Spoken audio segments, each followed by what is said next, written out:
অব্যক্তং ব্যক্তিমাপন্নং মনন্তে মাম বুদ্ধয় পরং ভাবম জানন্ত ময়া ব্যয় মনোত্তমম। বুদ্ধিহীন মানুষেরা যারা আমাকে জানে না, মনে করে যে আমি পূর্বে অব্যক্ত নির্বিশেষ ছিলাম, এখন ব্যক্তিত্ব পরিগ্রহ করেছি, তাদের অজ্ঞতার ফলে তারা আমার অব্যয় ও সর্বোত্তম পরম ভাব সম্বন্ধে অবগত নয়। ব্রহ্মসংহিতাতে বলা হয়েছে, কেবল বেদান্ত শাস্ত্র অধ্যয়ন করার মাধ্যমে পরমেশ্বর ভগবানকে জানতে পারা যায় না। ভগবানের কৃপার ফলেই কেবল তিনি যে পরম পুরুষোত্তম সেই সম্বন্ধে অবগত হওয়া যায়। তাই এই শ্লোকে স্পষ্টভাবে বলা হয়েছে যে দেবদেবীর উপাসকেরাই কেবল অল্প বুদ্ধি সম্পন্ন নয়, যে সমস্ত অভক্ত বেদান্ত ও বৈদিক শাস্ত্র সম্বন্ধে তাদের কল্পনাপ্রসূত মতবাদ পোষণ করেন এবং যাদের অন্তরে কৃষ্ণ ভাবনামৃতে লেশমাত্র নেই, তারাও অল্প বুদ্ধি সম্পন্ন এবং তাদের পক্ষে ভগবানের সবিশেষ রূপ অবগত হওয়া অসম্ভব। যারা মনে করে যে পরমেশ্বর ভগবান নিরাকার, তাদের অবোধ্যয় বলা হয়েছে, অর্থাৎ এরা পরম তত্ত্বের পরম রূপকে জানে না। শ্রীমদ্ ভগবতে বলা হয়েছে যে অদ্বয় জ্ঞানের সূচনা হয় নির্বিশেষ ব্রহ্ম থেকে, তারপর তা পরমাত্মা স্তরে উন্নীত হয়। কিন্তু পরম তত্ত্বের শেষ কথা হচ্ছে পরম পুরুষোত্তম ভগবান। আধুনিক যুগের নির্বিশেষবাদীরা বিশেষভাবে মূর্খ। তাই তারা পরম তত্ত্ব সম্পর্কে অবগত না হয়ে মনে করে যে শ্রীকৃষ্ণ ছিলেন দেবকী ও বসুদেবের সন্তান মাত্র, অথবা একজন রাজকুমার, অথবা একজন অত্যন্ত শক্তিশালী জীব মাত্র। ভগবদ্গীতায় ভগবান এই ভ্রান্ত ধারণার নিন্দা করে বলেছেন, অত্যন্ত মূঢ় লোকগুলোই কেবল আমাকে একজন সাধারণ মানুষ বলে মনে করে আমাকে অবজ্ঞা করে। প্রকৃতপক্ষে ভক্তি সহকারে ভগবানের সেবা করে কৃষ্ণ ভাবনা অর্জন না করলে কখনোই শ্রীকৃষ্ণকে উপলব্ধি করতে পারা যায় না। নাহং প্রকাশ সর্বস্ব যোগ মায়া সমাবৃত মূঢ়হয়ং নাভিজানাতি লোক মাম জম ব্যয়ম। আমি মূঢ় ও বুদ্ধিহীন ব্যক্তিদের কাছে কখনোই প্রকাশিত হই না। তাদের কাছে আমি আমার অন্তরঙ্গা শক্তির যোগমায়ার দ্বারা আবৃত থাকি, তাই তারা আমার অজ অব্যয় স্বরূপকে জানতে পারে না। অনেক সময় অনেকে যুক্তি দেখায় যে শ্রীকৃষ্ণ যখন এই পৃথিবীতে ছিলেন তখন কি তিনি সকলেরই গোচরীভূত ছিলেন, তাহলে এখন তিনি কেন সবার সামনে প্রকট হন না? কিন্তু প্রকৃতপক্ষে তিনি সকলের কাছে প্রকাশিত হননি। শ্রীকৃষ্ণ যখন এই বসুন্ধরায় অবতরণ করেছিলেন তখন কয়েকজন দুর্লভ মহত্তাই কেবল তাকে পরমেশ্বর ভগবান বলে জানতে পেরেছিলেন। কৌরব সভায় যখন শিশুপাল সবার অধ্যক্ষরূপে শ্রীকৃষ্ণকে নির্বাচিতকরণের বিরোধিতা করেন, তখন ভীষ্মদেব শ্রীকৃষ্ণকে সমর্থন করে তাকে পরমেশ্বর ভগবান বলে ঘোষণা করেন। সেই রকম পঞ্চপাণ্ডব আদি কিছু সংখ্যক মহাত্মারাই কেবল তাকে পরমেশ্বর ভগবান রূপে জানতে পেরেছিলেন, সকলে পারেনি। অভক্ত ও সাধারণ মানুষের কাছে তিনি প্রকাশিত হননি। তাই ভগবদ্গীতাতে শ্রীকৃষ্ণ বলেছেন যে তার শুদ্ধ ভক্ত ছাড়া আর সকলেই তাকে তাদেরই মতো একজন বলে মনে করে।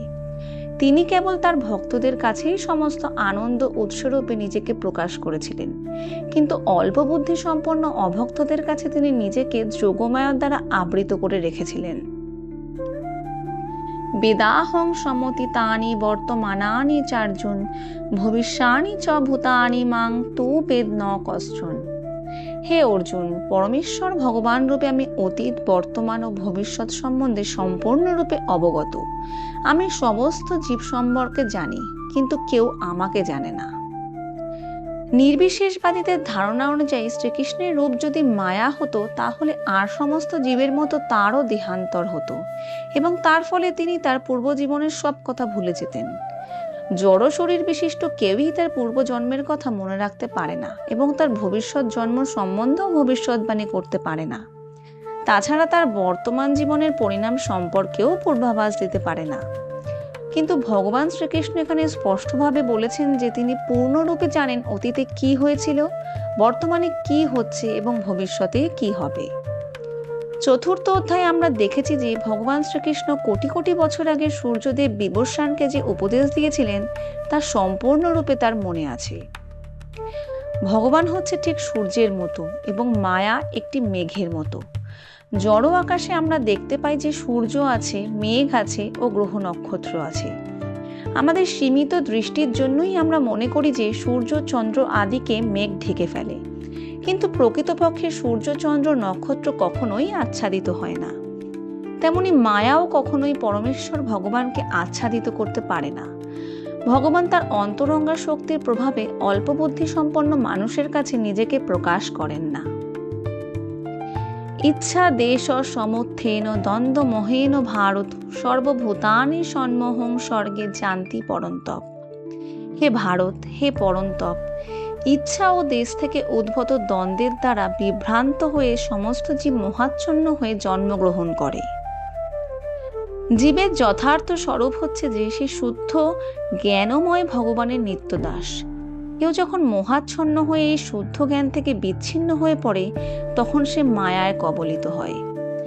মায়ার অভিব্যক্তি হয় ইচ্ছা দেশ আদি দ্বন্দ্বের মাধ্যমে। ইচ্ছা ও দেশের প্রভাবেই অজ্ঞানী মানুষ ভগবানের সঙ্গে এক হয়ে যেতে চায় এবং পরম পুরুষোত্তম ভগবান শ্রীকৃষ্ণকে হিংসা করতে শুরু করে। যারা ইচ্ছা ও দেশের মোহ অথবা কলুষ থেকে মুক্ত, ভগবানের সেই শুদ্ধ ভক্তেরা বুঝতে পারেন যে ভগবান শ্রীকৃষ্ণ তার অন্তরঙ্গা শক্তির প্রভাবে এই জড়জগতে অবতীর্ণ হন। কিন্তু যারা দ্বন্দ্ব ও অজ্ঞানতার দ্বারা মোহাচ্ছন্ন, তারা মনে করে যে জড়া শক্তির থেকেই পরম পুরুষোত্তম ভগবানের সৃষ্টি হয়। এটি তাদের দুর্ভাগ্য।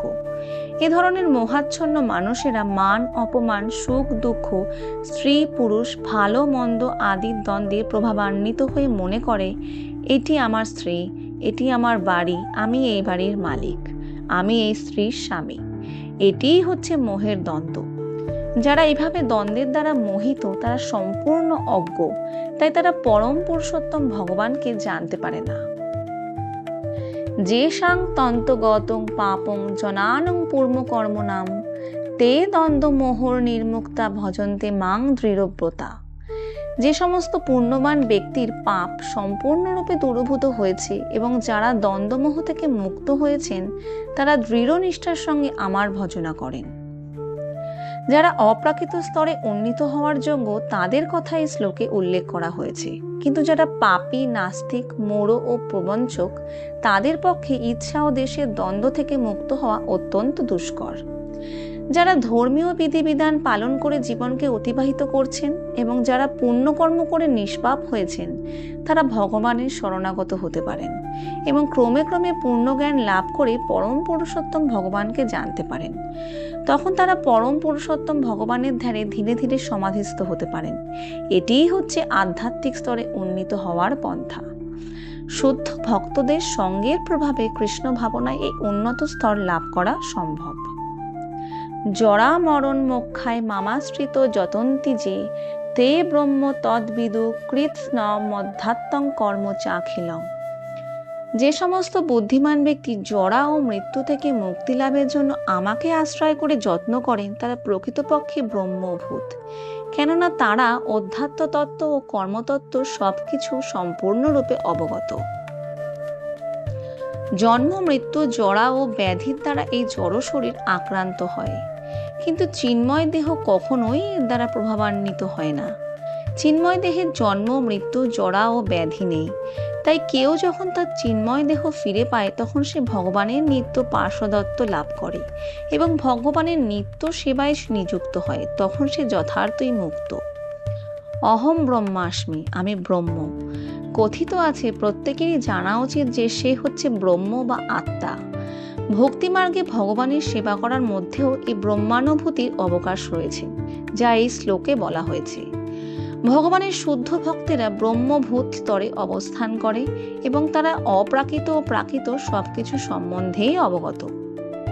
যারা সর্বতোভাবে কৃষ্ণ ভাবনায় কর্ম করেন তাদেরই যথার্থ ব্রহ্ম বলে অভিহিত করা হয়, কারণ তারা বাস্তবিকই কৃষ্ণলোকে উত্তীর্ণ হওয়ার অভিলাষী। এই ধরনের ভক্তের শ্রীকৃষ্ণের ভগবত্তা সম্বন্ধে কোনো সন্দেহ নেই, তাই তারা বাস্তবিকই ব্রহ্ম। যারা ভগবানের অর্চা বিগ্রহের উপাসনা করেন অথবা জড়বন্ধন থেকে মুক্ত হওয়ার জন্য ভগবানের ধ্যান করেন তারাও ভগবানের কৃপার ফলে ব্রহ্ম অধিভূত আদির তাৎপর্য উপলব্ধি করতে পারেন। সাধি ভূতাধি দৈবং মাং সাধি যোগং চ যে বিদু প্রয়াণ কালে হোপি চ মাং তে বিজুর যুক্ত চেতস। যারা অধিভূত তত্ত্ব, অধিদৈব তত্ত্ব ও অধিযোগ্য তত্ত্ব সহ আমাকে পরমেশ্বর ভগবান বলে অবগত হন, তারা আমাতে আসক্ত চিত্ত, এমনকি মরণকালেও আমাকে জানতে পারেন। কৃষ্ণ ভাবনায় ভাবিত হয়ে যে মানুষ ভগবানের সেবা করেন, তিনি কখনোই পরমেশ্বর ভগবানকে পূর্ণরূপে উপলব্ধির পথ থেকে বিচ্যুত হন না। কৃষ্ণ ভাবনার অপ্রাকৃত সান্নিধ্য লাভ করার ফলে মানুষ বুঝতে পারে যে ভগবান হচ্ছেন সমস্ত জড়জগতের নিয়ন্তা, এমনকি বিভিন্ন দেবদেবীরাও তার দ্বারা নিয়ন্ত্রিত হয়। এভাবেই অপ্রাকৃত সান্নিধ্য লাভ করার ফলে ধীরে ধীরে পরমেশ্বর ভগবানের প্রতি মানুষের বিশ্বাস সুদৃঢ় হয় এবং মৃত্যুর সময়ও এই ধরনের কৃষ্ণ ভাবনাময় ব্যক্তি শ্রীকৃষ্ণকে ভোলেন না। স্বভাবতই তিনি ভগবানের কৃপা লাভ করে অনায়াসে ভগবানের অপ্রাকৃত ধাম গোলকে বৃন্দাবনে উন্নীত হন।